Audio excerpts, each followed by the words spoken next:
இயேசு கிறிஸ்துவின் நாமத்தினால இங்க வந்திருக்கிற ஒவ்வொருவரையும் அன்போடு கூட மனதார நான் வாழ்த்தி ஆசீர்வதிக்கிறேன்.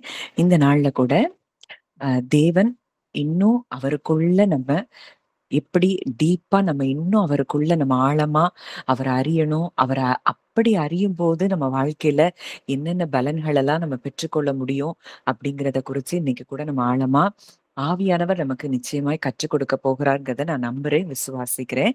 இதுக்கு ஆதாரமா இன்றைக்கு ஒரே ஒரு வார்த்தை என் கூட ரொம்ப அதிகமாய் பேசிக் கொண்டிருந்த அந்த வார்த்தையை குறித்து தான் நம்ம தியானிக்க போகிறோம். மத்தேயு 6ஆம் அதிகாரம் 21ஆம் வசனம். உங்கள் பொக்கிஷம் எங்கே இருக்கிறதோ அங்கே உங்கள் இருதயமும் இருக்கும். இந்த வார்த்தை தான் என்னுடைய உள்ளத்துல ஆவியானவர் பேசிக்கொண்டே இருந்த வார்த்தை. அப்போ இன்னைக்கு ஒரு மனுஷனுக்கு ஒரு நாளைக்கு ஆவரேஜா கிட்டத்தட்ட 60,000 தாட்ஸ் அவனுடைய எண்ணங்கள்ல வருதாம், இருக்குது, தோன்றுதான். அவ்வளோ ஒரு ஒரு 24 ஹார்ஸ்ல 60,000 தாட்ஸ். அப்ப யோசித்து பாருங்க, ஒரு நாளைக்கு நம்ம எவ்வளோ காரியங்களை யோசிக்கிறோம், எவ்வளோ காரியங்களை சிந்திக்கிறோம். அப்போ நம்ம சிந்திக்கிற காரியங்கள் என்னவா இருக்குது அப்படின்னா, நம்ம எதை பொக்கிஷமா பாக்குறோமோ, எதை பெருசா பாக்குறோமோ, அங்கதான் நம்ம ஹார்ட் இருக்குது. சிலருக்கு பணம் பெருசா இருக்கும். அவங்களுக்கு சுத்தி சுத்தி சுத்தி பணத்தை குறித்ததான எண்ணங்கள் இருக்கும். சிலருக்கு உறவுகள், ஐயோ அவங்க என்ன இப்படி நினைச்சிடக்கூடாது, அதுக்காகவே அவங்க ஏதாவது அவங்க செஞ்சு செஞ்சு அவங்க நல்லவங்கங்கிறத ப்ரூவ் பண்ணணுங்கிறத காட்டிட்டே இருப்பாங்க. சிலருக்கு பேர் புகழ் பெருமை, இது இது பெருசா இருக்கும். அதுக்காக ஏதாவது அச்சீவ் பண்ணணும், அத முயற்சி பண்ணி நான் பெரிய ஆள்னு நான் நிரூபிக்கணும் அப்படின்னு செஞ்சு செஞ்சு வாழ்க்கையில சோர்ந்து போவாங்க. இதெல்லாம் எதை குறிக்குது அப்படின்னா, நம்ம பொக்கிஷம், அதெல்லாம் நம்ம பொக்கிஷமா பார்க்கிறோம். எதெல்லாம் நம்ம வாழ்க்கையில பொக்கிஷமா பார்க்கிறோமோ, நம்ம ஹார்ட் அங்கதான் இருக்குது. அப்ப இன்னைக்கு ஒரு நாளைக்கு நமக்கு வர்ற அத்தனை தாட்ஸ்ல எத்தனை தாட்ஸ் நமக்கு சமாதானத்தை தருது? கிறிஸ்துவை அறிந்திருக்கிறோம்னு நம்ம சொல்றோம். ஆனா நமக்கும் கிறிஸ்துவை அறியாதவர்களுக்கும் எந்த மாற்றமும் இல்ல. அவங்க எப்படி கவலைப்படுறாங்களோ அததான் நம்ம கவலைப்படுறோம். அவங்க பயப்படுறாங்கன்னா நம்மளும் பயப்படுறோம். அவங்க முறுமுறுக்கிறாங்களா நம்மளும் முறுமுறுக்கிறோம். அவங்க கோவப்படுறாங்களா நம்மளும் கோவப்படுறோம். இது எதை காட்டுது அப்படின்னா, இன்னும் நம்ம கிறிஸ்துவுக்குள்ள நம்ம வேரூன்றப்படல. இன் கிரைஸ்ட்ல நம்ம இன்னும் என்ன செய்யல? ரூட் ஆகல. அப்போ நம்ம இருதயம், அதாவது சிலருக்கெல்லாம் நான் நிறைய பார்த்திருக்கிறேன். அப்படியே கம்பேரிசன்லயே இருப்பாங்க. அவங்க நல்லா இருக்காங்களே, இவங்க நல்லா இருக்காங்களே, நான் நல்லா இல்லையே. அப்போ இது எல்லாம் எதை கொடுக்குதுன்னா சுயம். அது ஒரு வகையான செல்ஃப். இன்னைக்கு நான் என் பிள்ளைங்க இன்னைக்கு அவங்கள மாதிரி இல்லையே. அப்போ இவங்க பொக்கிஷம் எல்லாம் எங்க இருக்கு அப்படின்னா, இந்த உலகத்துல தான் இருக்கு. அதாவது கிறிஸ்துவை உண்மையாய் நம்ம ஏற்றுக்கொண்டு அவருக்குள்ள நம்ம வேரூன்றப்படும் போது இதெல்லாம் தானாய் கிடைக்கிற காரியம். ஆனா நம்ம அததான் தேடிட்டு இருக்கிறோம் பொக்கிஷமா. எல்லாமே சுயத்தின் அடிப்படையில இருக்கு. நான், என் வீடு, என் குடும்பம், என் பணம், இது இது அதாவது சிலருக்கெல்லாம் குடுக்கறதுக்கு கூட மனசுல ஒரு ஒரு ஒரு தாராளமா குடுக்க முடியாது. காரணம், இத குடுத்துட்டேன்னா எனக்கு என் கையில இருக்கிறது குறைஞ்சிருமே. அப்படியெல்லாம் நம்ம நம்ம பொக்கிஷமா எதெல்லாம் பார்க்கிறோமோ, அங்கதான் நம்ம ஹார்ட் இருக்கு. இன்னைக்கு ஆண்டவர் இதத்தான் நம்ம ஹார்ட்ல அவர் டீல் பண்ண விரும்புறாரு. எதெல்லாம் இன்றைக்கு நீங்க உங்க ஹார்ட்ல நீங்க ஆராய்ந்து பாருங்க. சிலருக்கெல்லாம் அது ஹஸ்பண்டா இருக்கலாம், ஒய்ஃபா இருக்கலாம், பிள்ளைகளா இருக்கலாம். அவங்களுடைய ஒரு சின்ன ஒரு செயல், ஒரு சின்ன ஒரு பார்வை, இல்ல குடும்பத்துல உள்ள மற்ற நபர்களா இருக்கலாம். இதெல்லாம் டிஸ்டர்ப் பண்ணுது அப்படின்னா, உங்க பொக்கிஷம் எங்க இருக்குன்னா, செல்ஃப்ல இருக்கு. சுயத்துல இருக்கு. என்ன இப்படி பார்க்குறாங்களே! என்ன இப்படி நினைக்கிறாங்களே! அதனால தான் இருதயம் அதே இடத்துல இருக்கு. அப்போ இத எப்படி மாற்ற முடியும் அப்படின்னா, எப்போ நம்ம கிறிஸ்துவுக்குள்ள வேரூன்றப்படுகிறோமோ, அவரையே தியானித்து, அவரோட நேச்சர் என்ன? அவர் எவ்வளவு பெரியவர்? அவர் எவ்வளவு அன்புள்ளவர்? அவர் எவ்வளவு வல்லமை உள்ளவர்? அதுதான் அவரை அறிகிற அறிவு. நம்ம பொக்கிஷமாய் நம்ம அவர பார்க்க ஆரம்பிக்கும்போது, நம்ம வாழ்க்கை சந்தோஷம், சமாதானம் நிறைஞ்சதா, அன்பு நிறைஞ்சதா மாற ஆரம்பிக்கும். எத குறிச்சும் நம்ம கவலைப்படாத இடத்துக்கு நம்ம வந்துருவோம். அப்போ இன்னைக்கு நம்ம ஹார்ட் எதுல இருக்கு? ஒவ்வொருத்தருக்கும் ஒவ்வொரு இதுல இருக்கு.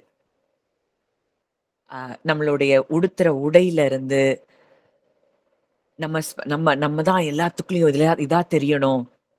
இப்படி நெனச்சா கூட நம்ம பொக்கிஷம் அங்க இருக்கு. நம்ம அழகா ட்ரெஸ் பண்ணணும். அதெல்லாம் நான் இல்லன்னே சொல்லல. ஆனா, நம்ம எத அதிகமா பிரையாரிடைஸ் பண்றோம்? அதிலேயே நம்ம மூழ்கி கிடக்குறோமா? அதுக்காக நம்ம நல்ல ட்ரெஸ் போடக்கூடாதுன்னு ஆண்டவர் விரும்புறாரு நான் நான் சொல்லல. ஆனா, கிறிஸ்துவுக்கும் மேலாய் எத நம்ம பிரையாரிடைஸ் பண்றோம்? மனுஷ வார்த்தைகள். என்ன குறிச்சு அவங்க மற்றவங்கலாம் நல்லா சொல்லணும். மற்றவங்களுடைய அப்ரூவல் எனக்கு வேணும். அதுதான் எனக்கு சந்தோஷத்த குடுக்கும். அப்படின்னு நம்ம நெனச்சோம் அப்படின்னா, நம்ம இன்னும் பழைய ஆதாமாகிய, முதல் ஆதாமாகிய அந்த ஆதாமுக்குள்ள தான் நம்ம வாழ்ந்து கொண்டிருக்கிறோம். அவங்க தான் மனுஷருடைய அப்ரூவலுக்காக எதிர்பார்த்துட்டு இருப்பாங்க. புகழுக்காக, பேருக்காக, பெருமைக்காக. அது அவங்களுக்கு சந்தோஷத்த குடுக்கும். ஆனா அது டெம்பரரியான ஒரு சந்தோஷங்கிறத அவங்களால உணரவே முடியாது. அதுல சந்தோஷப்படுவாங்க. அடுத்து யாராவது ஒரு சின்ன விஷயம், அதே நபர் அவங்கள ஒரு மாதிரி சொல்லிட்டாங்க அப்படின்னா, அவங்களால அத தாங்கவே முடியாது. மனிதர்கள சுற்றியே அவர்களுடைய எண்ணம் இருக்கும். ஏன்னா, அவங்களுக்கு அவங்க தான் பொக்கிஷமா இருக்காங்க. ஆனா இன்றைக்கு தேவன் நமக்கு கற்றுக் கொடுக்கிறார். உன் பொக்கிஷம் எதுவா இருக்கு? உன் பொக்கிஷம் நானா இருக்கிறேனா? இல்ல இந்த உலகத்தின் காரியங்கள் தூசிய உதறிட்டு எழும்பு அப்படின்னு சொல்லி வேதம் நமக்கு கற்றுக் கொடுக்கு. இதெல்லாம் தூசி. நம்ம எழும்பி பிரகாசிக்கணும். கிறிஸ்துவைப் போல நம்ம பிரகாசிக்கணும். கிறிஸ்துவாய் நாம் இந்த உலகத்துக்கு நம்ம வெளிப்படணும் அப்படின்னா, நம்ம பொக்கிஷம் எங்க இருக்குதுங்கிறத இன்றைக்கு நாம் ஆராய்ந்து பார்க்க வேண்டிய அவசியத்துல இருக்கிறோம். இது மத்தேயு ஆம், அப்போ லூக்கா 18வது அதிகாரத்துல அங்க ஒரு சம்பவம் சொல்லப்பட்டிருக்கு. அங்க அதாவது எல்லாவற்றையும் விட்டு விட்டு வந்தோமே. பேதுரு கேட்கிறாரு, இதோ நாங்கள் எல்லாவற்றையும் விட்டு உம்மை பின்பற்றினோமே அப்படின்னு சொல்லி பேதுரு இயேசு கிட்ட கேட்கிறார். அப்போ இயேசு சொல்றாரு, தேவனுடைய ராஜ்யத்தின் நிமித்தம் வீட்டையாவது, பெற்றோரையாவது, சகோதரரையாவது, மனைவியையாவது, பிள்ளைகளையாவது விட்டுவிட்ட எவனும் இம்மையிலே அதிகமானவைகளையும் மறுமையிலே நித்திய ஜீவனையும் அடையாமல் போவதில்லை என்று மெய்யாகவே உங்களுக்கு சொல்லுகிறேன். அப்போ இன்னைக்கு நம்ம எதெல்லாம் இழக்கிறோம்? இன்னைக்கு நம்ம தன்மானத்தை இழக்கலாம், நம்மள கேவலமா பேசலாம். இதெல்லாம் நான் ஆண்டவர் சொல்றாரு, நீ அப்படிப்பட்டவங்கள நேசின்னு சொல்றாரு, அப்படிப்பட்டவங்கள ஆசீர்வதிக்கணும்னு சொல்றாரு. எத்தனை நாள் தான் அப்படிலாம் சொல்லி நம்ம கேட்காதபடி, முறுமுறுக்காதபடி, அவர் வார்த்தைக்கு நம்ம கீழ்ப்படுகிறவர்களா இருப்போமானால், அவர் வார்த்தைக்கு நம்ம எப்ப கீழ்ப்படிவோம் தெரியுமா? அவரை உண்மையாய் விசுவாசிக்கும் போதுதான் அவர் வார்த்தைக்கு கீழ்ப்படிய முடியும். அந்த இடத்துல சுயம் என்ன செய்யாது? மேலோங்காது. இந்த சுயமற்ற ஒரு வாழ்க்கை, செல்ஃப், இந்த ஒரு வாழ்க்கை நம்ம வாழ ஆரம்பிக்கும்போது, சுற்றி இருக்கிறவங்க பேசுற காரியங்கள் எதுவும் உங்கள டிஸ்டர்ப் பண்ணாத இடத்துக்கு நீங்க வரம்போது, அது எப்போ நடக்கும்னா, கிறிஸ்துவுக்குள்ள ரூட் ஆக, ஆக, ஆக, ஆக தான் அது நடக்கும். அந்த இடத்துக்கு நம்ம வரும்போது,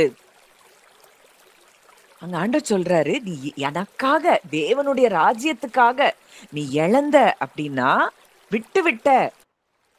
அவங்க அப்படி சொன்னாங்க, இவங்க அப்படி பேசுனாங்க, இவங்க அப்படி இருக்காங்க. அத குறிச்சே உங்க பொக்கிஷம் அந்த இடத்திலேயே இருக்கிறத நீங்க விட்டு விடும்போது, அங்க என்ன நடக்காம்? இம்மையிலும் அதிகமானவைகளையும், மறுமையிலும் நித்திய ஜீவனையும் பெற்றுக்கொள்வீர்கள்." அதுல இன்னொரு இடத்துல சொல்லப்பட்டிருக்கு, இம்மையிலும் மறுமையிலும் 100 மடங்கு பலன் உங்களுக்கு கிடைக்கும். அப்போ அது ஒரு மிரர் பைபிள்ல ரொம்ப அழகா அந்த வார்த்தை சொல்லப்பட்டிருக்கு. Peter mentioned, "But what about us who left our own things behind to join you on your journey?" Jesus answered, "The kingdom of God would never rob anyone of their home, parents, siblings, wife or children." அதுல என்ன சொல்லியிருக்கு? இயேசு சொல்றாரு, "அப்பா, தேவனுடைய ராஜ்யம் உன்கிட்ட இருந்து எதையும் திருடாது. உன்னுடைய வீட்டையோ, உன்னுடைய பெற்றோரையோ, உன்னுடைய உடன் பிறந்தவர்களையோ, உன்னுடைய மனைவியோ, உன்னுடைய பிள்ளைகளையோ எதுவும் அது திருடாது." யாரெல்லாம் தேவனுடைய ராஜ்யத்துல என்கேஜ் ஆயிருக்கிறீங்களோ, மோஸ்ட் வேல்யூட் ரிலேஷன்ஷிப் தான். கிறிஸ்துவை தேடுறது நிமித்தம் இவங்க எல்லாரும் உங்கள ஒருவேளை வேற மாதிரி பார்க்கலாம், உங்கள தூற்றலாம். ஆனா, இந்த பூமியிலேயே அவர்களும் அறிந்து, அவர்களும் உங்க கூட சேர்கிற ஒரு நாட்கள் நிச்சயமாய் வரும். அதனால அதெல்லாம் குறிச்சு நம்ம என்ன செய்யக்கூடாதாம்? கவலைப்படக்கூடாதாம். இது எப்படி முடியும்? நம்ம கிறிஸ்துவுக்குள்ள இருக்க இருக்க, அவர பற்றி அறிய அறிய அறிய அறிய, உலகத்தின் எந்த காரியமும் நம்மள டிஸ்டர்ப் பண்ணாத இடத்துக்கு நம்ம வருவோம். பயமில்லாத இடத்துக்கு, கவலை இல்லாத ஒரு இடத்துக்கு நம்ம ஹார்ட் வந்துரும். இன்றைக்கு இந்த வாழ்க்கைய நம்ம அனுபவித்துக் கொண்டிருக்கிறோமா? அனுபவிக்கல அப்படின்னா, இந்த உலகத்த தான் நம்ம பார்த்துட்டு இருக்கிறோம். ஒருவன் என்னை பின்பற்றி வர விரும்பினால், என்ன பின்பற்றினா இதெல்லாம் நடக்கும். அவன் தன்னைத்தான் வெறுத்து, என்கிட்ட யார் எப்படி பழகுனான்னு, எப்படி இருந்தான்னு, இதெல்லாம் எனக்கு அவர் பல மடங்கு திரும்ப தருவார். எனக்கு மற்ற யாரையும் நான் பிரையாரிடைஸ் பண்ணல. எனக்காக மரித்த ஒருவர் இருக்கிறார். எனக்காக உயிர்த்தெழுந்த ஒரு தேவன் என்னோடு கூட இருக்கிறார். அவர நான் பார்ப்பேன். அவர்தான் எனக்கு பொக்கிஷம். அப்படின்னு அவர நம்ம முதன்மையாய் பார்க்கும்போது, நம்ம வாழ்க்கையில நிச்சயமாய் இழந்தவைகளையும் நம்ம பெற்றுக்கொள்ளுவோம். மறுமையிலயும் நமக்கு நித்திய ஜீவன் உண்டாகும்னு சொல்லி அந்த வசனம் சொல்லுது. இம்மையிலையும் நம்ம நித்திய ஜீவனை சுதந்தரித்துக் கொள்ளும். நம்ம பொக்கிஷம் அவர் கூடயே இருந்ததுன்னா அதுதான் நித்திய ஜீவன். அவர் கூட இருக்கிற ஒரு வாழ்க்கை, அவரை அறிந்து கொண்டே இருக்கிற ஒரு வாழ்க்கை, அதுதான் நித்திய ஜீவன். யோவான் 17:3 படிக்கிறோம். கர்த்தரையும் இயேசு கிறிஸ்துவையும் அறிவதே நித்திய ஜீவன். இன்னைக்கு எத்தனை பேர் இந்த இடத்துக்கு நம்ம ஹார்ட் வந்திருக்கு? ஆண்டவர் இத நம்மள டெஸ்ட் பண்ணி சோதித்து பார்க்க நம்மை நாமே நம்ம சோதித்து பார்க்கணும். இது ஒரு நாள்ல வராது. ஆனா இத நீங்க அவருக்குள்ள நீங்க ஒவ்வொரு நாளும் டீப்பரா உள்ள போக போக போக போக போக இந்த வாழ்க்கைய நம்ம சந்தோஷமா அனுபவிக்க முடியும். இன்னைக்கு ஜீசஸ எந்த இடத்துலயாவது எந்த வேர்டாவது டிஸ்டர்ப் பண்ணுச்சான்னு பாத்தீங்கன்னா, அவரை சுத்தி சுத்தி அவருக்கு மேல பழி சாட்டுதலும் குற்றச்சாட்டுதலும் தான் இருக்கு. அவர் ஹார்ட் அந்த இடத்துல அவருக்கு வருத்தப்பட்டாரா? வேதனைப்பட்டாரா? எங்கேயுமே அவருக்கு அந்த ஃபீலிங்ல கூட அவருக்கு அந்த கொஞ்சம் கூட எண்ணத்துல அவருக்கு வரல. ஏன்னா அவருடைய பொக்கிஷம் யாரா இருந்தாரு? பிதாவாகிய தேவனா இருந்ததை நம்ம பார்க்கிறோம். என் அப்பா என் கூட இருக்கிறாரு, என் அப்பா என்னைய தனியா இருக்க விடல அப்படின்னு முழுக்க முழுக்க முழுக்க அந்த இருதயம் அவரை பொக்கிஷமா பாக்குது. இன்னைக்கு ஆண்டவர் ஒவ்வொரு கூட இடைப்படுகிற ஒரு காரியம், உங்க இருதயம் எதை பொக்கிஷமா பாக்குது? நல்லா ஆராதிக்கிறோம், அவர்தான் அப்படின்லாம் சொல்றோம், எல்லாம் நல்லா இருக்கு. ஆனா உங்க ஹார்ட் எங்க இருக்கு? ஏன்னா இது ஒருவேளை இத மற்றவங்களுக்கெல்லாம் இத கேட்க முடியுமான்னு தெரியல. ஆனா இன்றைக்கு நம்மை தேவ புத்திரர்களாய் நம்ம மாறணும்னு விரும்புகிற நம் தகப்பன் நமக்கு இத கற்றுக் கொடுக்கிறார். ஒருவேளை இது புது உடன்படிக்கை கிருபை அப்படின்னு எல்லாம் வந்த உடனே இதெல்லாம் எல்லாரும் மிஸ் பண்ற ஒரு காரியமா இருக்கு. இத யாரும் இப்போ நிறைய பேர் இத கற்றுக் கொடுக்கல. ஆனா தேவன் நம்ம இப்படித்தான் ஒரு வாழ்க்கை வாழணும்னு அவர் விரும்புறாரு. இதுலதான் சந்தோஷம், இதுலதான் சமாதானம், இதுலதான் அன்பு எல்லாமே அடங்கி இருக்கு. ரோமர் 14:17 வசனம் சொல்லுது, தேவனுடைய ராஜ்யம் புசிப்பும் குடிப்பும் அல்ல, அது நீதியும் சமாதானமும் பரிசுத்த ஆவியினால் உண்டாகும் சந்தோஷமுமாய் இருக்கிறது. இப்ப நம்ம எல்லாரும் ராஜ்யத்துக்குள்ள வந்துட்டோம் அப்படின்னா அங்க என்ன இருக்கு? நீதி இருக்கு, சமாதானம் இருக்கு, பரிசுத்த ஆவியினால் உண்டாகும் சந்தோஷம் இருக்கு. இதை எத்தனை பேர் நம்ம லைஃப்ல என்ஜாய் பண்றோம்? காலையில எழும்புனதுல இருந்து நைட்டு படுக்கிற வரைக்கும் எதை சிந்திச்சிட்டு இருக்கிறோம்னு ஒவ்வொரு நாளும் நம்மை நாமே ஆராய்ந்து பார்க்கணும். ஒரு சின்ன பிரச்சனை வந்த உடனே கிறிஸ்து எங்கேயோ போயிடுறாரு நம்ம எண்ணங்களை விட்டு. நம்மளுடைய உணர்வுகள்ல, நம்மளுடைய எல்லா விதமான எண்ணங்கள்ல கிறிஸ்து எப்போ கலக்கிறாரோ அப்போ நமக்கு என்ன உண்டாகும்? சமாதானமும் பரிசுத்த ஆவியினால் உண்டாகும் சந்தோஷமும் உண்டாகும். இப்ப இன்னைக்கு வரைக்கும் நம்ம இதை சுதந்திரிக்க முடியாததுக்கு ஒரே ரீசன், நம்ம பொக்கிஷம் இங்க இருக்குது. மத்தேயு 6 அழகா அதை ஜீசஸ் எக்ஸ்பிளைன் பண்றாரு. அதுல நான் சில வசனங்களை நான் வாசிக்கிறேன். 2 எஜமான்களுக்கு ஊழியம் செய்ய ஒருவனாலும் கூடாது. ஒருவனை பகைத்து மற்றொருவனை சிநேகிப்பான், அல்லது ஒருவனை பற்றி கொண்டு மற்றவனை அசட்டை பண்ணுவான். தேவனுக்கும் உலக பொருளுக்கும் ஊழியம் செய்ய உங்களால் கூடாது. 2 எஜமான். ஒண்ணு கிறிஸ்துதான் எனக்கு ஆதாரம் அப்படின்னா அவரை மாத்திரம்தான் பார்க்கணும்.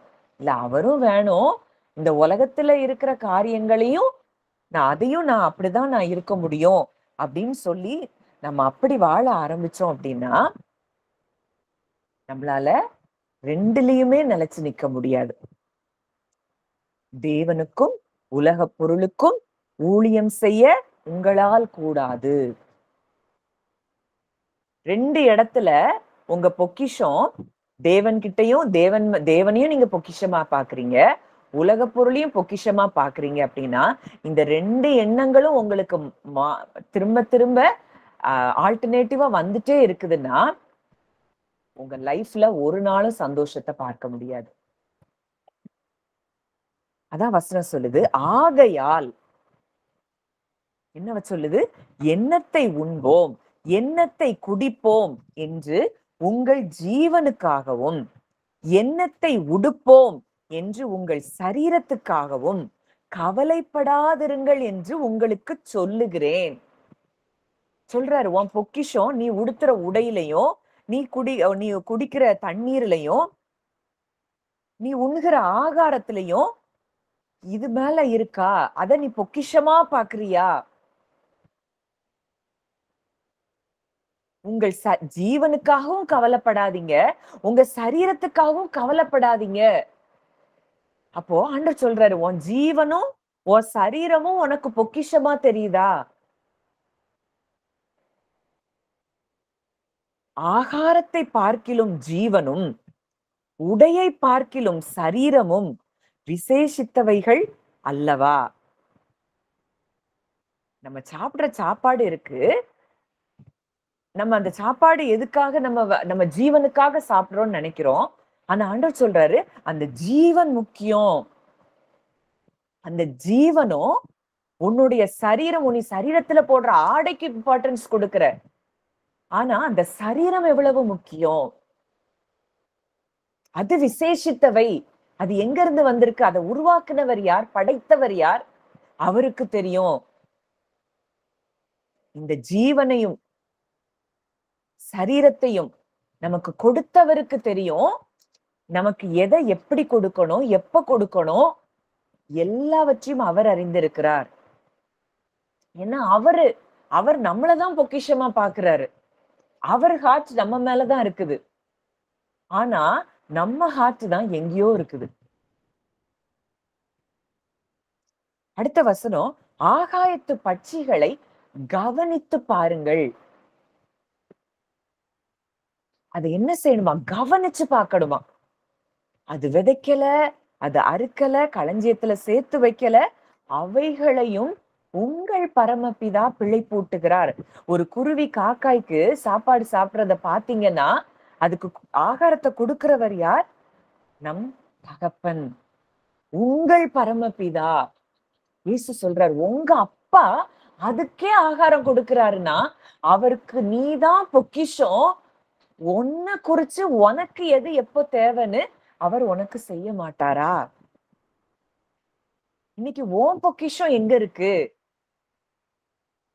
அவருக்கு நல்லா தெரியும், என் பிள்ளை இந்த பூமியில ஆசீர்வாதமா இருக்கணும், என் பிள்ளை இந்த பூமியில பேர் புகழோட இருக்கணும், என் பிள்ளைய நான் உயர்த்தணும். இதுதான் அவருடைய எண்ணமா இருக்கு. அப்போ அப்படிப்பட்ட எண்ணம் கொண்டவரை நம்ம தியானிச்சுட்டு இருந்தாலே போதும். இதெல்லாம் நமக்கு தானாய் வரக்கூடிய காரியம். ஆனா இந்த அவுட்வர்ட் ஒரு பிளெஸிங்ஸ்க்காக மட்டும் அவரை தேடணும் அப்படின்னா நம்ம நிலைமை, அது ஒரு நாள் நம்ம கிறிஸ்துவின் சாயலாய் நம்ம மாற முடியாது. அழகா நம்ம பாட்டு, பழைய பாட்டு நம்ம படிச்சிருக்கிறோம். சின்ன சிட்டு குருவியே, சின்ன சிட்டு குருவியே, உன்னை சந்தோஷமா படைச்சது யாரு? அங்கும் இங்கும் பறந்துகிட்டு ஆனந்தமா பாடுறியே, உன்னை அழகாக படைச்சது யாரு? அந்த குருவி படிக்குது. ஐயோ ஐயோ இது தெரியாதா, ஒரு ஆண்டவர் ஒருவர் மேலே இருக்கிறார், உண்ண உணவு கொடுக்கிறார், உறங்க இடமும் கொடுக்கிறார், இந்த உலகத்தையே படைத்தும் இருக்கிறார். அந்த குருவி சொல்லுதான். குருவிக்கு தெரியுது. குருவி பாட்டு பாடி சந்தோஷமா தெரியுது பறந்துகிட்டு. அதுக்கு எனக்கு ஒரு அப்பா இருக்காரு, உண்ண உணவு கொடுக்கிறாரு, உறங்க இடம் தர்றாரு, இந்த உலகத்தையே படைச்சவர் அவர்தான். இது உனக்கு தெரியலையான்னு அந்த குருவி கேக்குது. ஏன்னா அது கவலைப்படல. அன்னன்னைக்கு சாப்பாட்டுக்கு கவலைப்படல. அன்னன்னைக்கு எந்த காரியத்துக்கும் அது கவலைப்படல. அப்ப இன்னைக்கு அந்த குருவி காக்காய்கள்லாம் அவ்வளவு சந்தோஷமா இருக்கு. இன்னைக்கு அவர் சாயல்ல உருவாக்கப்பட்ட நம்ம எதெல்லாம் குறிச்சு கவலைப்பட்டுட்டு இருக்கிறோம்? கவலைப்படுகிறதினாலே உங்களில் எவன் தன் சரீர அளவோடு ஒரு முழத்தை கூட்டுவான்? உடைக்காகவும் நீங்கள் கவலைப்படுகிறது என்ன? காட்டு புஷ்பங்கள் எப்படி வளர்கிறது என்று கவனித்து பாருங்கள். அவைகள் உழைக்கிறதும் இல்லை, நூற்கிறதும் இல்லை. என்றாலும் சாலமோன் முதலாய் தன் சர்வ மகிமையிலும் அவைகளில் ஒன்றை போலாகிலும் உடுத்தி இருந்ததில்லை. குருவி காக்காய பாக்குறாரு, காட்டுல முளைக்கிற புஷ்பங்கள், அதுல பூக்கள் பூக்குறது, அதுதான், அதையும் அவர் தான் செய்யறாரு. இன்னைக்கு இருந்து நாளைக்கு அடுப்புல போடப்படுற காட்டு புல்லுக்கு ஆண்டவர் இவ்வளவு அழகா உடுத்துவித்தா, உங்களுக்கு உடுத்துவிப்பது அதிக நிச்சயம் அல்லவா? எத சாப்பிடுவோம், எத குடிப்போம், எத உடுப்போம், நாளைக்கு என்ன நடக்கும், நாளான்னைக்கு என்ன நடக்கும், நேத்து இப்படி நடந்தது. இதுலயே நம்ம லைஃப் ஓடிட்டு இருந்ததுன்னா, அந்த பொக்கிஷம் அதுலதான் இருக்கு. ஒரு நாளும் தேவனுடைய ராஜ்யத்துல இருக்கிற நீதி, சமாதானம், பரிசுத்த ஆவியினால் உண்டாகும் சந்தோஷத்த நம்ம அனுபவிக்க முடியாது. இவைகள் எல்லாம் அஞ்ஞானிகள் நாடி தேடுகிறார்கள். ஆண்டவரை அறியாதவங்க நாடி தேடுறாங்க. இதெல்லாம் உங்களுக்கு வேண்டியவைகள் என்று உங்கள் பரமபிதா அறிந்திருக்கிறார். இதெல்லாம் உங்களுக்கு தேவைன்னு அவருக்கு தெரியும். அதனால அங்க சொல்றாரு, முதலாவது தேவனுடைய ராஜ்யத்தையும் அவருடைய நீதியையும் தேடுங்கள், அப்பொழுது இவைகள் எல்லாம் உங்களுக்கு கூட கொடுக்கப்படும். நீங்க எதெல்லாம் தேடி ஓடிட்டு இருக்கிறீங்களோ, பேரு, புகழு, மற்றவங்க நம்மள்ட்ட அன்பு செலுத்தணும், அவங்க மற்றவங்க நம்மள தப்பா நினைக்க கூடாது, அப்படி எதெல்லாம் நீங்க நினைச்சிட்டு இருக்கிறீங்களோ, நீங்க அவரை மட்டும் பொக்கிஷமா பார்த்து தேவனுடைய ராஜ்யத்தின் காரியங்கள், அவருடைய ராஜ்யத்துக்குள்ள நம்ம இருக்கணும்னா நம்மளுடைய எண்ணங்கள் எப்படி இருக்கணும். அவர் ராஜ்யத்துக்குள்ளதான் இருக்கிறோம். ஆனா நம்ம எண்ணங்கள் எப்படி இருக்கு? உலகத்துக்குள்ள இருக்கு. அதனாலதான் பவுல் சொல்றாரு, பூமியில் உள்ளவைகளை அல்ல, மேலானவைகளை நாடுங்கள். கிறிஸ்து வீற்றிருக்கிற இடத்தில் உள்ள மேலானவைகளை நாடுங்கள். ஐயோப்பா, நீ இந்த பூமிக்குரியவனே இல்ல, நீ மேலானத பாரு. இன்னைக்கு நம்ம ஹார்ட் எங்க இருக்குது? இப்ப சில வசனங்களை ஒவ்வொருத்தரும் எதை ட்ரெஷர் பண்ணாங்க, அவங்க லைஃப் எப்படி இருந்ததுன்னு சொல்லி சில காரியங்கள், சில நபர்களை கொடுத்து வேதத்துல இருந்து நம்ம தியானிக்க போறோம். தியானிச்சுட்டு நம்ம பிரேயருக்கு போகலாம். முதலாவது ஆபிரகாம். எபிரேயர் 11ல அங்க ஒரு சில வசனங்கள் அங்க சொல்லப்பட்டிருக்கு. 11 8வது வசனத்துல இருந்து, விசுவாசத்தினாலே ஆபிரகாம் தான் சுதந்திரமாக பெறப்போகிற இடத்திற்கு போகும்படி அழைக்கப்பட்ட போது கீழ்ப்படிந்து தான் போகும் இடம் இன்னதென்று அறியாமல் புறப்பட்டு போனான். அப்போ விசுவாசத்தினால ஆபிரகாம் என்ன செஞ்சானா, ஆண்டவர் சொன்ன வாக்கு தத்தத்தை அவன் இருதயத்துல பொக்கிஷமா வச்சுட்டான். அதனால அவர் என்ன செய்யறாரு, அவருக்கு கீழ்ப்படிதல் ரொம்ப ஈஸி ஆயிட்டு. அவர் அத ட்ரெஷரா பாக்குறாரு. வார்த்தையை எனக்கு கொடுத்துட்டாரு, அவர் இனி பார்த்து கொள்ளுவார்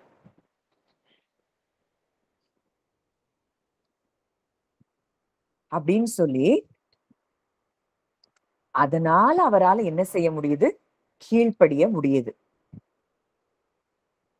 தான் போகும் இடம் இன்னதென்று அறியாமல், அவனுக்கு எங்க போறோன்னே தெரியாது, ஆனா புறப்பட்டு போறார். காரணம், தேவனுடைய வாக்கு தத்தத்தை அவர் பொக்கிஷமா பாக்குறாரு, வேற எதையும் பார்க்கல.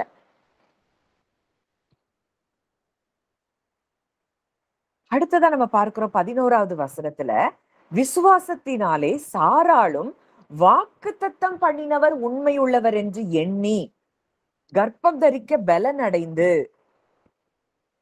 வயது சென்றவளாய் இருந்தும் பிள்ளை பெற்றாள். சாராளும் என்ன செய்யறா, அவ ஒண்ணு ட்ரெஷர் பண்றா, எனக்கு ஒருத்தர் வாக்கு கொடுத்திருக்கிறார், அவர் உண்மை உள்ளவர்.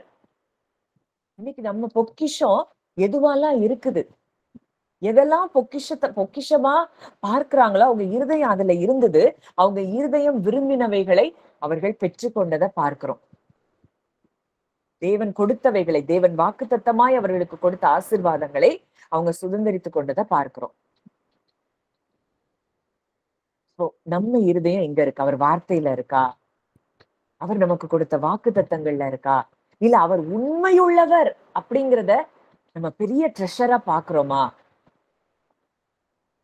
அவர் சத்தியம் உள்ளவர். அவர் பொய் சொல்ல மாட்டாரு. அவர் சொன்னதை நிறைவேற்றுகிறவர். இத நம்ம ஹார்ட்ல நம்ம பொக்கிஷமாய் நம்ம வச்சிருக்கிறோமா? உலகத்தை ட்ரெஷரா பார்க்கிறோமா?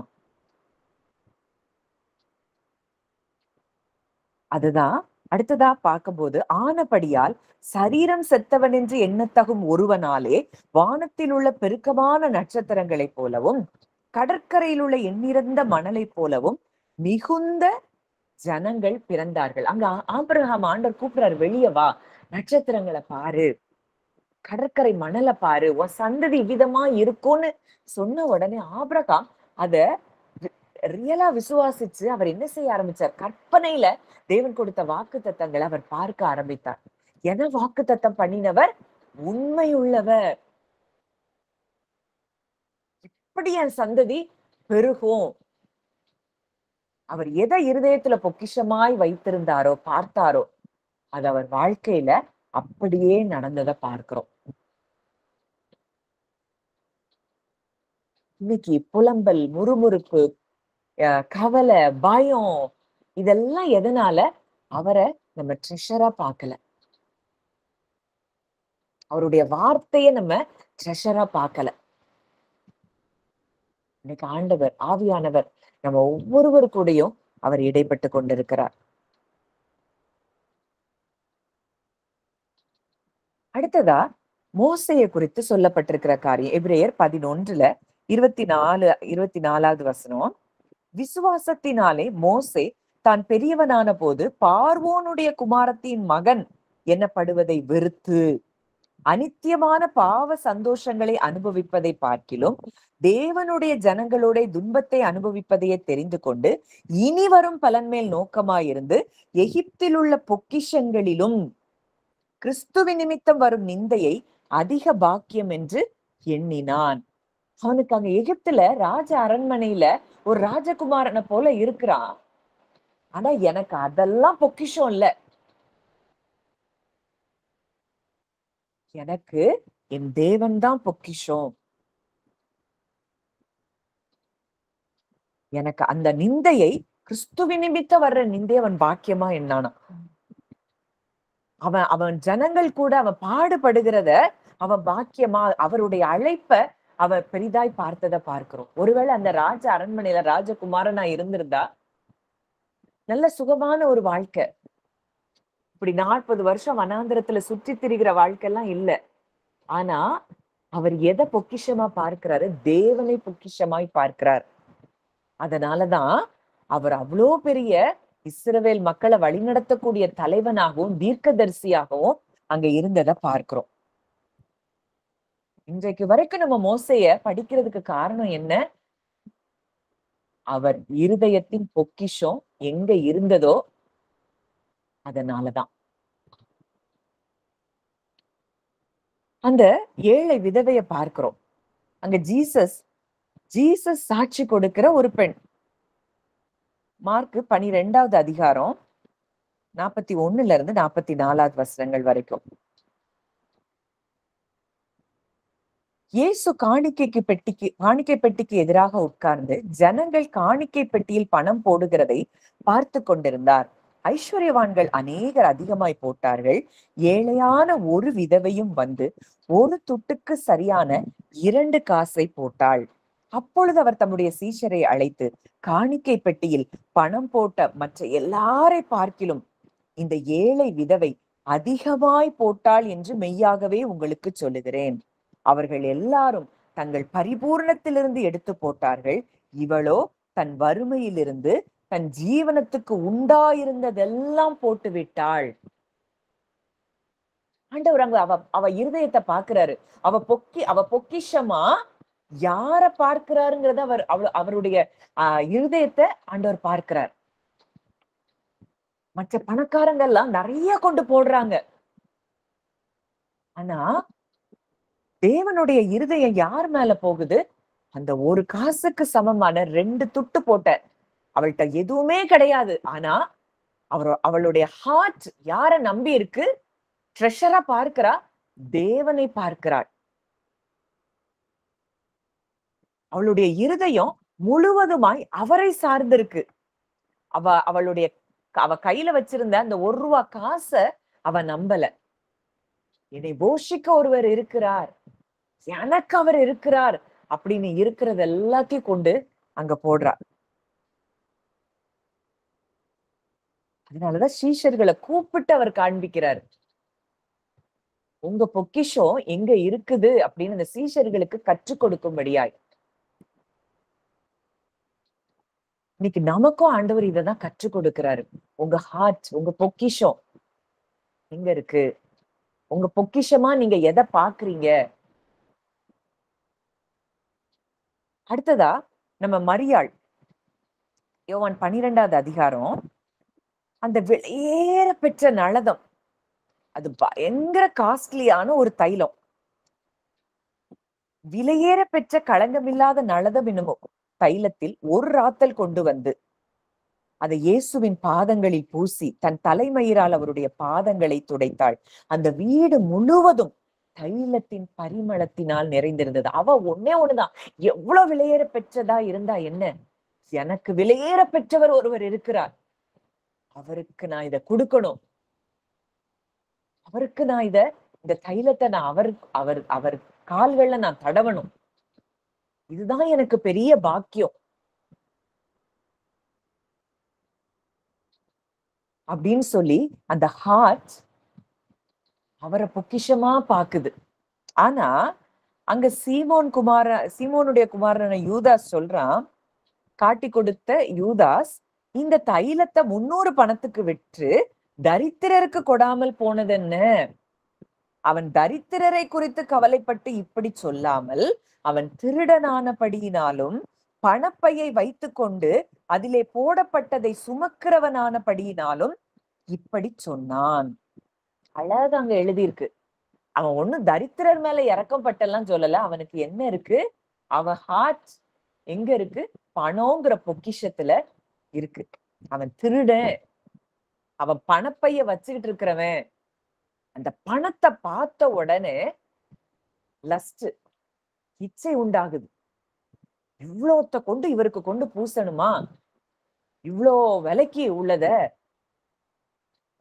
அவன் யார பெருசா பார்க்கல, ஜீசஸ பொக்கிஷமா பார்க்கல. ஆனா அந்த மரியாள் அவரை பொக்கிஷமா பார்க்கிறதுனால அவ அந்த பணத்தை பெருசா பார்க்கல, அவளுடைய சூழ்நிலைய பார்க்கல.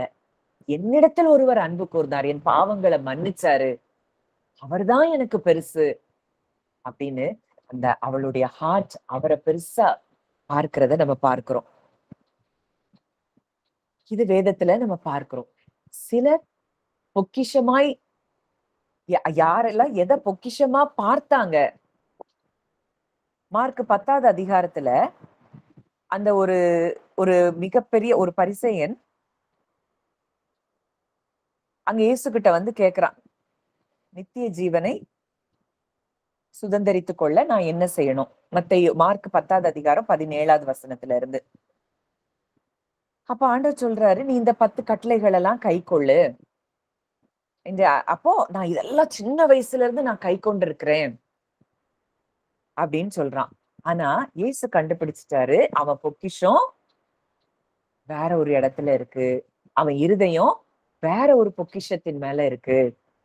அங்க சொல்றாரு, இயேசு அவனை பார்த்து அவனிடத்தில் அன்பு கூர்ந்து, உன்னிடத்தில் ஒரு குறைவு உண்டு, நீ போய் உனக்கு உண்டானவைகளை எல்லாம் விற்று தரித்திரருக்கு கொடு, அப்பொழுது பரலோகத்திலே உனக்கு பொக்கிஷம் உண்டாயிருக்கும், பின்பு சிலுவை எடுத்துக்கொண்டு என்னை பின்பற்றி வா. இவன் ஹார்ட் எங்க இருக்கு? முழுக்க முழுக்க அவனுடைய பணம், அவனுடைய ஆஸ்தி, அவனுடைய செல்வம். அடுத்த வசனம் சொல்லுது, அவன் மிகுந்த ஆஸ்தி உள்ளவனா இருந்தபடியால் இந்த வார்த்தையை கேட்டு மனமடிந்து துக்கத்தோட போய்விட்டான். அவன் சந்தோஷமா வந்தான், நான் கட்டளைகள் எல்லாம் நான் அழகா கை கொள்றேன், ஏன்னா இதெல்லாம் செல்ஃப் ரைட்டியஸ், நான் செய்யறேன், நான் ஃபாலோ பண்றேன் அப்படியெல்லாம் சொல்றான். ஆனா அவன் ஹார்ட் எங்க இருக்கு? அவன் சம்பாதிச்ச சொத்துக்கள் மேல, ஆஸ்திகள் மேல, பணத்தின் மேல அதுல மட்டும்தான் அவன் ஹார்ட் இருக்கிறத ஜீசஸ் கண்டுபிடிச்சிட்டார். இன்னைக்கு நம்ம ஹார்ட் எங்க இருக்கு? அவரை பொக்கிஷமா நம்ம பார்க்கிறோமா? ஒவ்வொரு ஒவ்வொரு சம்பவம் நான் சொல்லும் போதும் நீங்க யோசிச்சு பாருங்க. அதே காட்டிக் கொடுத்த யூதாஸ், மத்தேயு 26வது அதிகாரம் 14ல இருந்து 16ல நம்ம பார்க்கிறோம். நான் அவரை உங்களுக்கு காட்டிக் கொடுக்கிறேன், நீங்கள் எனக்கு என்ன கொடுக்கிறீர்கள் என்றான். அவர்கள் அவனுக்கு 30 வெள்ளி காசை கொடுக்க உடன்பட்டார்கள்.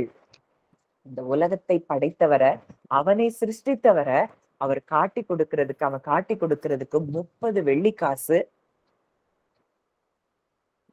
அவனுக்கு பொக்கிஷமா தெரியுது. அது முதல் அவன் அவரை காட்டி கொடுப்பதற்கு சமயம் பார்த்து கொண்டிருந்தான். அப்போ அவன் அவரை கூட தான் இருக்கிறான். அவர் செஞ்ச அற்புதங்கள் எல்லாம் பார்க்கிறான். அவருடைய அன்பை பார்க்கிறான், மனதுருக்கத்தை பார்க்கிறான். 5 அப்பம் 2 மீன் 5000 பேருக்கு கொடுத்ததை பார்க்கிறான். எல்லாமே லாசரு உயிரோடு எழுப்பினதை பார்க்கிறான். எல்லாத்தையும் கண்ணால பார்த்தவன் தான். ஆனா கூட அவன் அவரை பொக்கிஷமா பார்க்கல. அந்த 30 வெள்ளி காசு அவனுக்கு பொக்கிஷமா தெரியுது. இப்ப நம்மளும் அப்படிதான். எதை பொக்கிஷமா பார்க்கிறோம்? மற்றவங்களுடைய வார்த்தைகள், மற்றவருடைய செயல்கள், இந்த உலக நபர்களுடைய செயல்பாடுகள், இதையே பார்த்துட்டு இருந்தோம்னா நம்ம அவங்களதான் பொக்கிஷமா பார்க்கிறோம். கொஞ்சம் இன்னைக்கு ஏன் நான் மறுபடியும் இதை சொல்றேன்னு எனக்கு தெரியல. ஆவியானவர் உங்க ஒவ்வொருவர் கூடயும் பேசிட்டு இருக்கிறாரு. அப்பா, இன்னைக்கு நாங்க உங்களை மட்டும் பொக்கிஷமா பார்க்கணும். அந்த இடத்துக்கு என் ஹார்ட் வரணும். நான் விரும்புறேன். ஆவியானவரே, எங்களுக்குள்ள நீங்க கிரியை செய்யுங்க. இப்படிப்பட்ட ஒரு வாழ்க்கை நம்ம வாழணுங்கிறது தான் தேவ சித்தமா இருக்கு. நம்ம ஜெபத்துக்கு போறதுக்கு முன்னாடி நான் ஒன்னே ஒண்ணு அததான் சொல்றேன். அவருடைய அன்பு அது அளவற்ற ஒரு தேவ அன்பு. அப்போ நேத்து அதாவது இது வேடிக்கையான ஒரு விஷயம்தான். ஆனா இதை நான் உங்கள்கிட்ட ஷேர் பண்ணணும்னு இப்ப ஆவியானவர் நினைப்பூட்டுறதுனால எனக்கு ஆண்டவர் நேத்து அதை பர்சனலா கற்றுக் கொடுத்தார். ஒருவேளை அது வேடிக்கையா கூட இருக்கலாம். என்னுடைய மகன் சின்னவன் எப்பவுமே என் கூட விளையாடிட்டு எப்படி விளையாடுவான்னா, என்னை கிள்ளிட்டு அடிச்சுட்டு இப்படியே இருப்பான். அப்போ நான் சொல்லுவேன், எனக்கு வலிக்குது தம்பி, விட்டு விடு அப்படின்னு சொல்லுவேன். ஆனா கூட அவன் விளையாடுறான்னு தெரியும். அதை நான் சந்தோஷமாவும் நான் என்ஜாய் பண்ணுவேன். ஆனா அவன்கிட்ட அப்படி சொல்லுவேன். ஆனா வலிக்கதான் செய்யும். அப்போ நான் ஒரு வர்ஷிப் டைம்ல நான் ஆண்டவர்கிட்ட கேட்கிறேன், எப்படி இயேசப்பா உங்களால எல்லாரையும் நேசிக்க முடியுது? உங்களை துக்கப்படுத்துறவங்க, உங்களை காயப்படுத்துறவங்க, இவங்களெல்லாம் உங்களால எதையுமே உங்க ஹார்ட்டுக்கு கொண்டு போக முடியாம அவங்கள நேசிக்க முடியுது அப்படின்னு சொல்லி நான் கேட்டுட்டே இருக்கிறப்போ ஆண்டவர் எனக்கு என் மகனை காட்டுறாரு. நீ உன் பிள்ளை உன்னை அடிக்கிறான், கிள்றான், உனக்கு அது வலிக்குது. ஆனா உன் இருதயத்துல அது காயமா இருக்கா? உனக்கு வலிக்குது, எக்ஸ்டர்னலா அது வலிக்குது. ஆனா உன் இருதயத்துல அது காயமா இருக்கா? நிச்சயமா கிடையாது. 100% எனக்கு அது கிடையாது. ஏன்னா அவன் என் பிள்ளை. அந்த மாதிரிதான் நானும். அவங்க செய்யறதெல்லாம் எனக்கு வெளியில இருக்குமே தவிர, உள்ளான என் இருதயத்துல அவங்க மேல எனக்கு அன்பை தவிர வேற எதுவுமே கிடையாது. பவுல சந்திக்கும் போது கூட ஆண்டவர் சொல்றாரு, சவுல சந்திக்கும் போது ஏன் ஜனங்களை துன்பப்படுத்துற அப்படின்னு கேட்கல. சவுலே சவுலே, நீ ஏன் என்னை துன்பப்படுத்துகிறாய்? அப்ப அவருடைய பிள்ளைகளை துன்பப்படுத்தும் போது அதை அவரை துன்பப்படுத்துகிறதா தான் அவர் பார்க்கிறாரு. அந்த சவுலையும் சந்தித்து தன்னுடைய பிள்ளையாய் மாற்றினாரு. இவ்வளோ பெரிய தேவன் நம்மள நம்ம ஆராதித்து கொண்டிருக்கிறோம். எதை குறிச்சு நம்ம கவலைப்படணும்? இதுதான் அப்பாவினுடைய அன்பு. நம்முடைய செய்கைகள் அவரை ஒரு நாளும் நம்மள வெறுக்க வைக்காது. ஏன்னா அவருக்கு ஹார்ட்டுக்குள்ளேயே அது போகல. ஆனா நம்முடைய செய்கைகள், நம்முடைய பாவங்களோ, நம்ம செய்யற நம்மளுடைய தேவையில்லாத எண்ணங்களோ, இது என்ன செய்யுதுன்னா அவரை விட்டு நம்மள தூரப்படுத்துது. அவரு கூட நம்ம என்ன செய்ய முடியல? ஒன்றாக முடியல. ஏன்னா அவரை அறியாததுனாலதான் நம்ம அப்படி செய்யறோம். நம்ம பொக்கிஷம்லாம் வேற இடத்துல இருக்கு. அதை விட்டுட்டு அவரை பொக்கிஷமா பார்த்து எல்லாத்துக்கும் நன்றி சொல்லிட்டு சந்தோஷமா நம்ம உணர்வுகள் வரைக்கும் அந்த சந்தோஷம் வெளிப்படும். எப்ப அவரை பொக்கிஷமா நம்ம பார்க்கிறோமோ, எனக்கு ஒரு அப்பா இருக்கிறாரு, கிறிஸ்து எனக்குள்ள இருக்கிறாரு, இந்த சந்தோஷத்தை நம்ம என்ஜாய் பண்ணணும். நம்ம பரலோகத்துக்கு போன பிறகுதான் இந்த சந்தோஷம் இல்ல. அங்க ஆபகுக் சொல்றாரு, அத்திமரம் துளிர் விடாமல் போனாலும், திராட்சை செடி பலனற்று போனாலும், ஒலிவ மரம் பலன் கொடாமல் போனாலும், நான் கர்த்தருக்குள் மகிழ்ச்சியா இருப்பேன், என் தேவனுக்குள் களி கூறுவேன். எது எப்படி இருந்தாலும் சரிப்பா, எனக்கு ஒரு அப்பா இருக்கிறாரு, நான் அவருக்குள்ள நான் சந்தோஷமா இருப்பேன். இந்த இடத்துக்கு ஏன்னா அவர் தேவனை அங்க என்ன செய்யறாரு? பொக்கிஷமா பார்க்க ஆரம்பிச்சிட்டாரு. எனக்கு என்ன வேணாலும் நடக்கலாம், அங்க என் ஹார்ட் போகாது. அதை எல்லாத்தையும் நன்மையாய் முடிக்கிற ஒரு தகப்பன் என் கூட இருக்கிறார் அப்படின்னு எப்பொழுதுமே அவருடைய அன்புல நம்ம என்ன செய்ய முடியும்? நிலைத்திருக்க முடியும். அதுதான் என்னிலே நிலைத்திருங்கள், நானும் உங்களிலே நிலைத்திருப்பேன். அவரில் நிலைச்சிருக்கிறதுனா என்ன? அன்புல நிலைத்திருக்கிறது. அவருடைய அன்பு அது எப்படிப்பட்ட அன்புன்னு அதுல நம்ம நிலைச்சிருக்கும் போது நம்ம இருதயம் எங்கேயுமே எதுலயும் டிஸ்டர்ப் ஆகாது. அந்த இடத்துக்கு நம்ம ஹார்ட் வந்துரும். அதுதான் பொக்கிஷம். அந்த பொக்கிஷத்தை நம்ம என்ன செய்யணும்? கண்டுபிடிக்கணும். அந்த பொக்கிஷத்தை தான் தேடணும். அந்த பொக்கிஷத்தை நம்ம அறியணும். நம்ம வாழ்க்கை நிச்சயமா மாறும். இன்னும் காலையில இந்த பொக்கிஷத்தை நம்ம தேடும் போது நம்ம எப்படி இருப்போம் அப்படிங்கறதெல்லாம் குறிச்சு நம்ம சில வசனங்களை குறிச்சு நம்ம மார்னிங் மெடிடேஷன்ல நம்ம தியானிப்போம். நிச்சயமா நீங்க எல்லாரும் நீங்க வாங்க. இந்த நாட்கள்ல ஆண்டவர் ஆவிக்குரிய வாழ்க்கையில நம்ம ஒவ்வொருவரையும் ஆழமா வேரூன்ற பண்ணி கொண்டு இருக்கிறார். ஒருவேளை நீங்க இதுல வர முடியலன்னா கூட மறுபடியும் இந்த மெசேஜஸ நீங்க தொடர்ந்து கேளுங்க, மற்றவங்களுக்கு ஷேர் பண்ணுங்க. ஆவிக்குரிய வாழ்க்கையில இருக்கிற அதை விரும்புற, அதை வாஞ்சிக்கிற மற்றவர்களுக்கு நீங்க ஷேர் பண்ணுங்க. தேவ புத்திரர்களாய், தேவ சந்ததிகளாய் ஒவ்வொருவரும் பூமியில நிறைய பேர் எழும்பணும். அப்பதான் இந்த பூமி மாறும். பூமியில இருக்கிறவங்களை குறை பேசிக்கிட்டே இருக்கிற வரைக்கும் பூமியை மாற்ற முடியாது. நம்ம எழும்பி உலகத்தை குறித்து நன்மையானவைகளை நம்ம பேசணும். அந்த ஒரு சந்ததிகளாய் நம்ம எழும்பி கொண்டு இருக்கிறோம். கர்த்தர் நம்ம ஒவ்வொருவரையும் நிச்சயமா அந்த இடத்துக்கு தேவன் நம்மை கொண்டு வருகிறார். ஜெபிக்கலாம். நல்ல தகப்பனே, நன்றியோடு உம்மை துதிக்கிறோம், ஸ்தோத்திரிக்கிறோம் அப்பா. இந்த நல்ல நாளிலும் எங்களோடு கூட இடைப்பட்ட உங்களுடைய வார்த்தைகளுக்காக நாங்கள் நன்றி செலுத்துகிறோம் தகப்பனே. அப்பா, உங்களை நாங்க பொக்கிஷமா பார்க்க எங்க ஹார்ட் உங்களை மட்டும்தான் பொக்கிஷமா பார்க்கணும்ப்பா. அந்த இடத்துக்கு எங்க இருதயம் வரட்டும். மாம்ச சிந்தை தேவனுக்கு விரோதமான பகை என்று சொல்லி பார்க்கணும். ஆவியின் சிந்தையோ ஜீவனும் சமாதானமும் என்று சொல்லி பார்க்கிறோம். அப்பா, நாங்க ஆவியின் சிந்தை உள்ளவர்களாய், வார்த்தையை மாத்திரம் சிந்திக்கிறவர்களாய், தேவனை மாத்திரம் சிந்திக்கிறவர்களாய், எங்க இருதயம் இததான் பொக்கிஷமா பார்க்க பரிசுத்த ஆவியானவர் எங்களுக்கு நீங்க கற்றுக் கொடுங்கப்பா. எங்களுடைய அப்பா, ஒருவேளை நாங்க லேசா கீழே விழ ஆரம்பிக்கும் போதே பரிசுத்த ஆவியானவர் எங்களோடு கூட இடைப்பட்டு இல்ல, இது நீ இல்லைன்னு எங்களுக்கு நீங்க கற்றுக் கொடுங்கப்பா.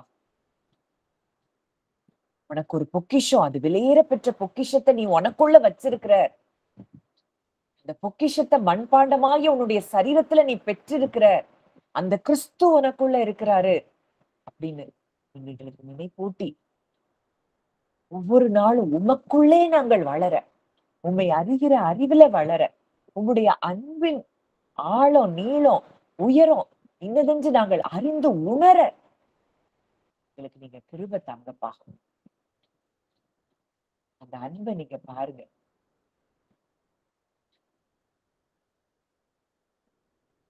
அன்பே உருவானவர், அவர்தான் நமக்கு பொக்கிஷம்.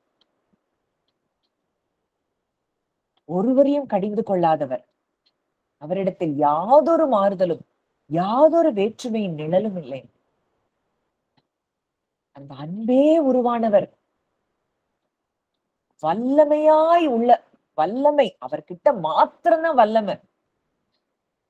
அந்த வல்லமை நிறைந்தவரை நம்ம இருதயத்துல பொக்கிஷமாய் பார்க்க ஆரம்பிப்போம்.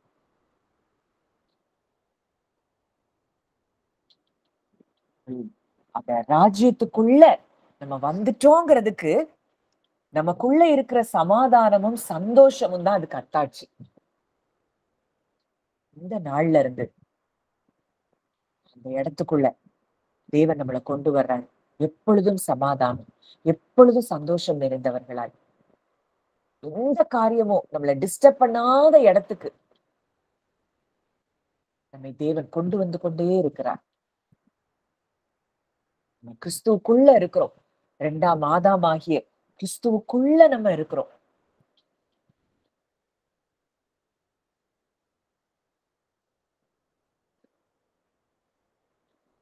அப்படியே ஃபீல் பண்ணுங்க. கிறிஸ்துவுக்குள்ள இருக்கிறேன், கிறிஸ்து எனக்குள்ள இருக்கிறாரு, அவருதான் எனக்கு பொக்கிஷம், அவருதான் உண்மை உள்ளவர், அவருடைய வார்த்தை மாத்திரம்தான் உண்மை உள்ளது. இதை நான் பொக்கிஷமா நான் பார்க்கிறேன். உங்களுக்கு கொடுக்கப்பட்டவைகள் எல்லாம் நிறைவேறும். நீங்க எதெல்லாம் இழந்து போனேன்னு நினைக்கிறீங்களோ, அவரை பொக்கிஷமா பார்க்க ஆரம்பிக்கும் போது மத்தது எல்லாம் உங்கள்கிட்ட தானாய் வந்து சேரும். இழந்த எல்லாம் உங்கள்கிட்ட வந்து சேரும். கர்த்தர் உங்க ஒவ்வொருவரையும் பலப்படுத்தி கொண்டு இருக்கிறார். அவரை பொக்கிஷமாய் பார்க்க உங்க இருதயங்களை அவர் பலப்படுத்துறார். நல்ல தகப்பனே, நன்றியோடு உண்மை துதிக்கிறோம், ஸ்தோத்தரிக்கிறோம் அப்பா. இந்த நல்ல நாளிலும் எங்களோடு இடைப்பட்ட உங்களுடைய வார்த்தைகளுக்காக நாங்கள் நன்றி செலுத்துகிறோம் தகப்பனே. ஏதோ நாங்க அப்பா கிறிஸ்தவங்களா பிறந்தோம், இல்ல கிறிஸ்துவை ஏற்றுக்கொண்டோம், நாங்க வாழ்ந்தோம், மரித்தோம், இதுக்காக நீங்க எங்களை அழைக்கலப்பா. ஒரு விசேஷத்த அழைப்பு எல்லார் வேலையும் இருக்குதுப்பா. அதை நோக்கி நாங்கள் ஓட, இலக்கை நோக்கி ஓட எங்களுக்கு கிருபை தாங்க ஆண்டவரே. அந்த ட்ராக் மாறாதபடி ஓட